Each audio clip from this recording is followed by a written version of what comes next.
Bonjour à toutes et à tous, c'est Amphidobicata14. On se retrouve aujourd'hui en ce mercredi 30 mai 2018 et je suis heureux de tout simplement vous parler d'une forme Alola aujourd'hui qui... Alors, j'étais super content et je l'ai testé, il est pas mauvais. Mais voilà, on va parler de Neneuf, enfin plutôt des noix de coco. Neneuf, je vais pas en parler, c'est un peu une plante psy. Cette fois-ci, on est là pour comparer les deux noix de coco. Malheureusement, j'ai pas voulu m'embêter à prendre plusieurs images, donc j'ai préféré simplement prendre une image qui correspond aux formes de noix de coco. Donc on va simplement parler de la forme plante psy. Donc vous avez Neneuf en haut, vous avez la forme en bas à gauche avec la pierre plante qui est le noix de coco de Kanto, qui est le petit palmier avec ses 3 voire 4 petites têtes et ses petites jambes. Donc cette fois-ci on va parler de lui. C'est un Pokémon qui est de type plante psy de première génération, qui est un Pokémon fruit palme avec une taille de 2 mètres. Ah, il est quand même grand, hein, il est petit mais il est extrêmement grand. Parce que 2 mètres c'est quand même grand. Soit 6,6 pieds. Son poids est de 120 kg, soit 264,6 livres. Son talent numéro 1 est chlorophylle et son deuxième talent est récolte. Chlorophylle, ça double la vitesse sous le soleil, donc si je te mets avec Méga Dracofeu, tu es extrêmement content. Bien que on a vu en VGC 2018, parce qu'on est en 2018, en VGC 2018 que Florizard était plus joué en combat duo avec Dracofeu. Y. Parce que justement Dracofeu amène le soleil, du coup Florizard devient beaucoup plus rapide. Et Florizard a tout simplement cette facilité d'être plus rapide. Et en plus de ça, Florizard tank beaucoup mieux. Plante poison est quand même meilleur que plante psy. Et son deuxième talent, qui est le talent caché, est tout simplement récolte. Donc une baie consommée à 50%, a 50% de chance d'être restaurée à la fin de chaque tour s'il y a du soleil. Donc voilà pourquoi je dis qu'il faut le jouer avec Dracofeu Y, parce que Dracofeu Y nous amène le joli soleil qui permet de faire pousser plus facilement les baies. Ses points d'effort sont de plus dans l'attaque spéciale, il a 50% femelle, 50% mâle, de couleur jaune, avec un taux de capture de 45, ce qui est très très bien. Les attaques sont tout simplement canon graine, pilonnage, hypnose, choc mental, écrasement, choc psy, bombe, meuf, marteau-bois et tempête verte.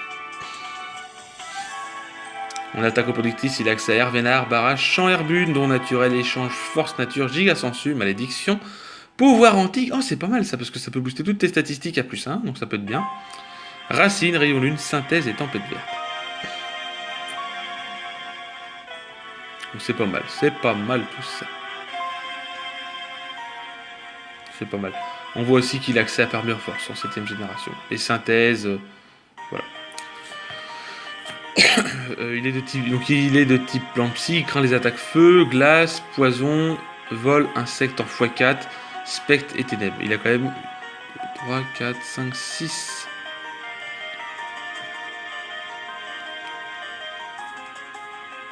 2, 4, 6, il a quand même 7 faiblesses. 6 en x2 et 1 en x4 qui est le type insecte. Le type insecte est fort sur le type psy et sur le type plan. Donc c'est sûr qu'il prend très très cher là-dessus. Ses statistiques sont de 95 en PV, 95 en attaque, 85 en défense, 125 en attaque spéciale, 65 en défense spéciale, 55 en vitesse. Donc après, s'il y a du soleil, vous doublez la vitesse avec chlorophylle. Donc ça fait qu'il a quand même une bonne vitesse. Voilà. Petit aparté, parce que je sais que j'en ai peut-être pas parlé, mais je ferai une autre vidéo là-dessus, mais j'en parle parce que j'y pense. Dans l'Ultra Soleil et l'Ultra Lune, si vous allez dans les Ultra Brèches, vous pouvez faire évoluer votre noix de coco avec une pierre plante en noix de coco forme Kanto, dans les Ultra Brèches. Par contre, si vous êtes à Alola, il évoluera en forme Alola. Voilà. Cette fois-ci, je vais tout simplement parler d'une noix de coco forme Alola. Alors, comment dire qu'il est tout simplement très rigolé, ce Pokémon? On rigole de lui parce que justement, en combat, on ne voit que son cou, on ne voit même pas sa tête, à cause de son long cou. Votre coco d'Alola, c'est celui qui est en bas à droite. Pour ceux qui ne savent pas, mais je pense que les fans de Pokémon s'en doutent. De toute façon, c'est marqué notre coco d'Alola, donc voilà. C'est un Pokémon de type plante dragon, avec la famille fruit palme, avec une taille de 10,9 mètres, soit 35,8 livres, avec un poids de 415,6 kg. Soit 907,2. Son talent numéro 1 est fouille. Et je peux vous dire que par rapport à l'autre noix de coco, fouille, c'est pas ouf. Fouille, ça peut être bien pour voir cet adversaire, ce qu'il a comme objet, s'il a une... Ça peut être utile, on va dire, mais on va dire que par rapport à chlorophylle qui peut doubler sa vitesse, fouille est vraiment inutile.